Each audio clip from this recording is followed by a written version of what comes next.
ધોરણ 10 23/1/2025ના રોજ prelim exam જે 80 માર્કની લેવાય એનું આ પેપર છે અને વિદ્યાર્થીઓને ધ્યાનમાં રાખીને મેં ફકરામાંથી સવાલ જવાબના જવાબો કરતાં એમને સૌથી વધારે ડિફિકલ્ટી જેમાં પડે છે એ જવાબોને લીધા છે, પણ હું આખું પેપર આપને બતાવી રહી છું અને ટૂંક નોંધના પોઈન્ટ્સ પણ આપ્યા છે. ત્યારબાદ according to the text book એ લોકોએ ટ્રુ ફોલ્સ આપ્યા છે.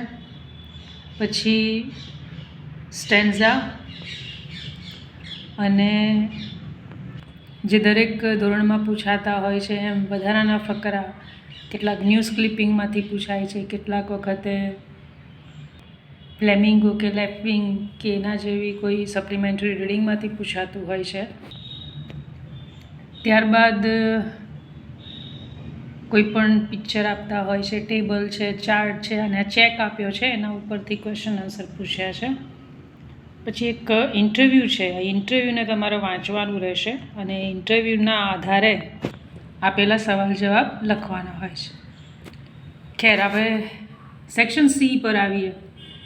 કેટલાક લોકોને આમાં જ વધારે ડિફિકલ્ટી થતી હોય છે. અહીંયા મેં આન્સર્સ લખેલા છે, એટલે બહુ લાંબો વિડીયો નહીં થાય, હું સમજાવીશ નહીં. ફટાફટ આપણે જવાબ તરફ આગળ વધીએ. તો 36, 37, 38નો જવાબ તમે જોઈ રહ્યા છો અને મેં વ્યવસ્થિત રીતે જ ટીક કરી રાખ્યું છે.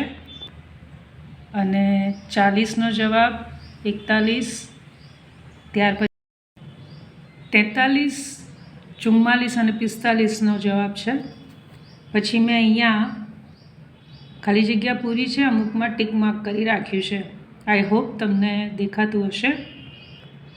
પછી 47ની અંદર તમારે 2 વાક્યને જોડવાના છે અકોર્ડિંગ ટુ તમે એપ્રોપ્રિએટ જે બ્રેકેટમાં આપેલા શબ્દ છે તમે ટીક કરી રાખ્યા છે. તમારે તમારી રીતે our PM may visit Ahmedabad next week, he may visit Vadodara next week.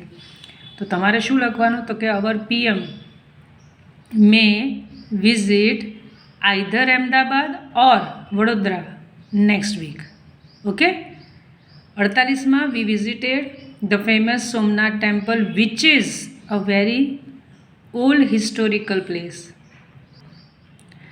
Father is angry કેમ because Jatin came home late. ત્યારબાદ મેં 50 નંબર જે છે બ્રહ્મપુત્રાવાળું તેમાં મેં ટીક માર્ક કરી રાખ્યું છે. હવે ડુ એઝ ડિરેક્ટેડ એમાં તમને થોડું કદાચ દેખાતું હશે, વિડીયોને પોઝ કરવો પડશે શાંતિથી તો તમને દેખાઈ જશે આન્સર. ઓકે.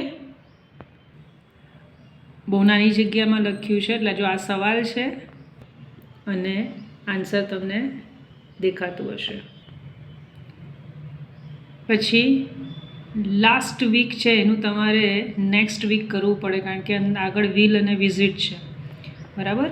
ટ્રાવેલ્ડ છે એમાં વી વિલ ટ્રાવેલ આવશે, પછી વી વિલ એન્જોય આવશે અને વી વિલ ક્લિક. તમે વિડીયોને પોઝ કરશો ને એટલે તમને બહુ વાંધો આવશે નહીં. પછી આ 53, 54 અને આ 55. પછી 56માં એ લોકોએ નિબંધ આપ્યો છે, અથવામાં ઓપ્શન તો છે જ. The advantages and disadvantages of TV, પછી બેસ્ટ વિલેજ ઓફ ગુજરાત. ત્યારબાદ એમણે ઈમેલ આપ્યો છે અને જો ઈમેલ ના ફાવે તો રિપોર્ટ. પછી અહીંયા સરસ મજાનું એક પિક્ચર ડ્રો કરેલું છે, તો એમાં એવું લખ્યું છે કે describe the picture in about 10 sentences. So these are the answers of 10th standard.